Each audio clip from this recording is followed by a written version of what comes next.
ஜெய் பீம் நான் அரத்தி மேலவளவு சம்பவம், அதாவது ஒரு ரத்த சரித்திரம்னு கூட சொல்லலாம். 1996 மதுரை மாவட்டம் மேலூர் பக்கத்துல இருக்கிற மேலவளவு அப்படிங்கிற ஊராட்சி பட்டியலின மக்களுக்கு ஒதுக்கீடு பண்றாங்க.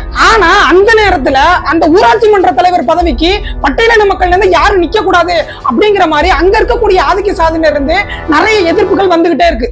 ஆனா அதையெல்லாம் கொஞ்சம் கூட பொருட்படுத்தாம நானும் மேல வருவேன்டா அப்படின்னு சொல்லிட்டு மேலவளவு முருகேசன் அவர்கள் தேர்தல் களத்துல போட்டியிட நிக்கிறாங்க. இந்த தேர்தல் தேதி அக்டோபர் 9, 1996 நடக்கவிருந்தது.